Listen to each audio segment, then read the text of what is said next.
রোহানের খেলা শেষ করতেই আমি এই বাড়িতে এসেছি। আমার একটাই উদ্দেশ্য, প্রথমে এই রোহানের সাথে এই খেলাতে আর কে কে আছে সেটা খুঁজে বের করা, তারপর একে একে সবাইকে ওদের গোড়া থেকে উপড়ে ফেলবো। আমি জানি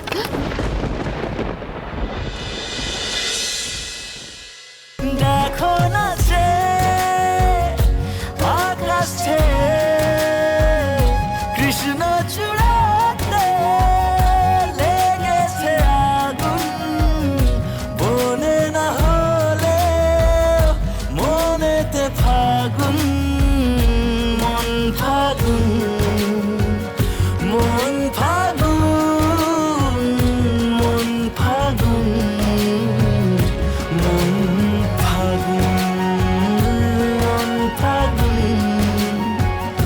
মন ফাগুন, মন ফাগুন, মন ফাগুন। এটা কি করে সম্ভব মামু? ঋষি কি করে ফিরে আসতে পারে? আমি নিজে ওকে একটা কড়া ডোজে ইঞ্জেকশন দিয়ে দিঘির জলে ভাসিয়ে দিলাম, তারপর তোর জ্ঞান থাকারই কথা না। এরকম দিঘির জলে তলিয়ে যাওয়ার পর কেউ বেঁচে ফিরে আসতে পারে নাকি? আমি তো সেটাই ভাবছি ভাগ্নে। আর তুমি যদি সত্যি কথা বলে থাকো তাহলে ঋষি ফেরার কোনো চান্সই নেই। আর ঋষির ফেরা মানে আমাদের বারোটা বেঁচে যাওয়া, এটাই হচ্ছে সব থেকে বড় চিন্তা। সবটা কিরকম গন্ডগোল হয়ে গেল। ভেবেছিলাম বিয়েটা হয়ে যাবে, সম্পত্তিটা আদায় করে নেবো, তা না, বিয়ে তো হলোই না। এর মধ্যে যদি এমনি ঋষি দিয়ে একবার মুখটা খুলে দেয় তাহলে তাহলে গেম ওভার। কিন্তু মামু, আমি একটা কথা বুঝছি না, মানে ঋষি তো সবটা জানে, ও তো জানে আমি সেদিন ওকে জলে ধাক্কা মেরে ফেলে দিয়েছিলাম, তাও কিন্তু কিছু বলছে না, ও কোনো রকম রিয়াক্ট করলো না আমায় দেখে। এক্স্যাক্টলি, অ্যাজ ইফ যেন ও কিছু জানেই না, উল্টো তো ভালো ব্যবহার করলো তোমার সাথে। আমার মনে হয় ঋষি না একটা বড় গেম খেলছে। পুরো ব্যাপারটা কেমন গোলমেলে হয়ে গেছে। পিহুর বিয়েতে রাজি হয়ে যাবে, আবার ঠিক ঠিক বিয়ের দিন ঋষি ফিরে আসা, না সবটা কেমন ভুলেই যাচ্ছে। ঋষি কি করে ফিরলো সেটা জানতেই হবে। আচ্ছা মামু, ঋষি যদি বেঁচেই তাহলে এতদিন কোথায় ছিল? হ্যাঁ, আর আমার আর বিয়ের অব্দি অপেক্ষা কেন করবো? আর দেখো মামু, আমার এগেন্সে কোনো লিগাল স্টেপও কিন্তু নেয়নি। খুব অদ্ভুত ব্যাপারটা মামু, এটা কিন্তু পুরো আমাদের জানতে হবে, কি হচ্ছে আমাদের জানতে হবে। এক্স্যাক্টলি এই প্রশ্নগুলো আমার মাথায় বেরো তখন থেকে ঘু ঘু করছে। তো এর উত্তরগুলো এ কেন ফোন করছে এখন আবার? যত সব। কি হয়েছে, কি এতবার ফোন করছে কেন আমাকে?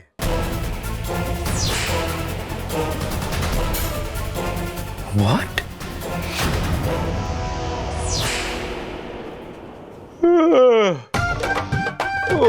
বাপরে, আজ যা দিন গেল, পুরো ক্লান্ত হয়ে গেছে বডিটা।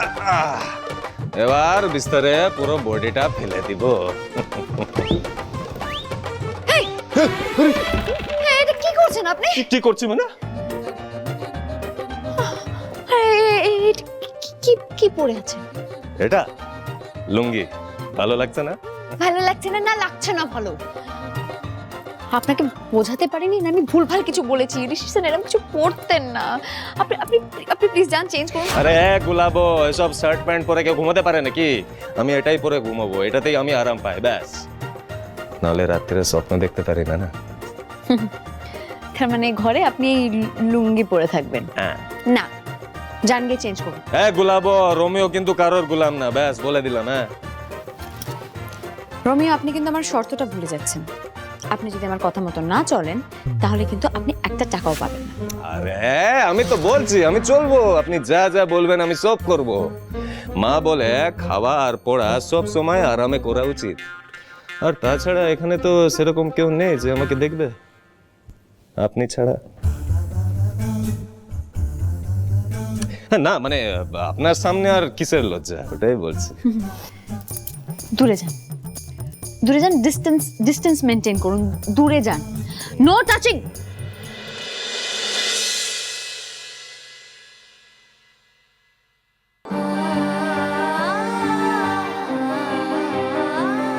মোস্ট ইম্পর্টেন্ট পয়েন্ট, কারণে অকারণে আমাকে টাচ করা চলবে না। মানে কি বলতে চাইছেন আপনি?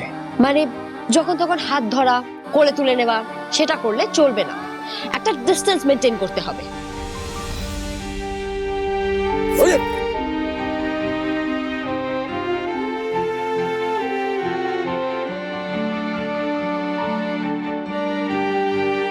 ভুলে যাবেন না, এই ঘরে কিন্তু আমি আপনাকে বাধ্য হয়ে থাকতে দিয়েছি। আর ঘরের এই দিকটা হচ্ছে আপনার দিক, এখানে আপনি থাকুন, যা ইচ্ছে করুন, কোনো ব্যাপার না। আর এটা হচ্ছে বর্ডার লাইন, আর ঘরের এই দিকটা হচ্ছে আমার দিক। আমি আপনাকে কোনোভাবেই ঘরের এই দিকটাতে দেখতে কিন্তু চাই না। আশা করছি আপনি সেটা কি না, আমি বলছি যে আমার এই দিকটা বেশি পছন্দ। না, আপনি মনে হয় শুনতে পারেননি বা বুঝতে পারেননি। ঘরের ওই দিকটা আপনার, তো ওই দিকে যান। গো গো যান, মানে যান। এটা কি হচ্ছে? আপনাকে আমি যেতে বলছি তো। আরে গোলাপো, আমি এটা নিচ্ছি। এখানে এসি যেভাবে চলছে, আমি এটা ছাড়া মনে হচ্ছে ঘুমোতে পারবো না, তাই। ঠিক আছে ঠিক আছে, এটা আমার, এটা আপনার, আপনি আমাকে দিয়ে দিন, আমি আপনাকে অন্য একটা দিচ্ছি। তো এটা আমার চাই। আশ্চর্য তো, কথা বুঝতে পারছেন না? এটা আপনি দিয়ে দিন, আমি অন্য একটা আপনাকে দিচ্ছি। কেন, কি আছে এতে? আপনি আমাকে দিন, আমি আমি আমি বলছি। বলুন না, কি আছে কম্বলে, বলুন। এটা কম্বল নয়, এটা ব্ল্যাঙ্কেট। আরে হ্যাঁ, ওই একই। কি আছে? এটা মিস্টার সেনের ব্ল্যাঙ্কেট, এটা আমি আপনাকে দিতে পারবো না, আমি আপনাকে অন্য একটা দিচ্ছি। এটা আরে গোলাপো, কোনো প্রবলেম নেই, চলুন না একসাথে কম্বলটা জড়িয়ে শুয়ে পড়ি আমরা। ছাড়ুন, ছাড়ুন আমাকে। কি করছেন আপনি? হ্যাঁ, আরে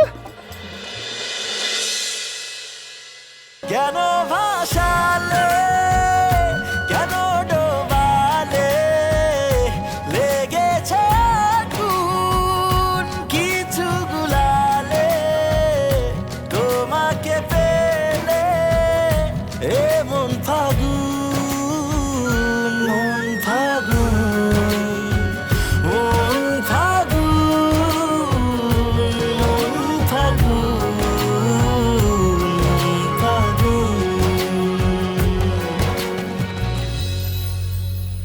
ভাই, দিদি, দিদি এসেছে এখন।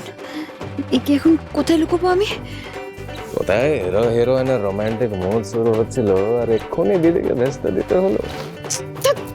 এই যে মুখটা একটু বন্ধ রাখবেন। দিদি যদি আপনার কি অবস্থা দেখে না, কি হবে কে জানে। লুকোতে হবে, লুকোতে হবে, লুকোতে হবে।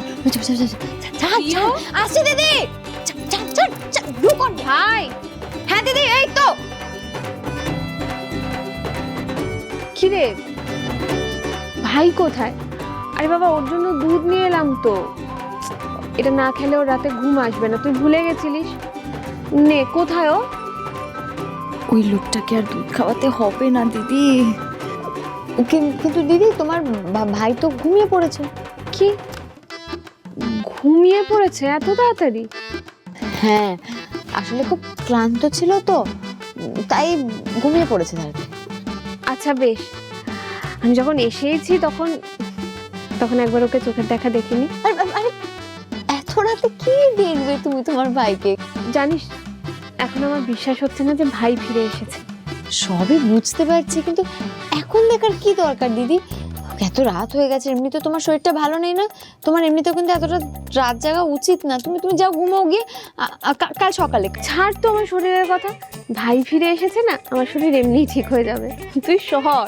না না দিদি, তুমি আমার কথাটা শোনো তো, এখন দেখার দরকার নেই। অনেকটা কি দরকার? তুমি কি ব্যাপার বলতো, তুই তখন থেকে ঠায় দরজায় দাঁড়িয়ে আছিস।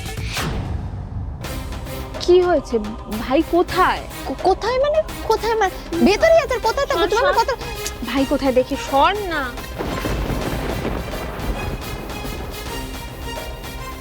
দিদি ওকে এই অবস্থায় দেখলে এবার সবটা বুঝে যাবে।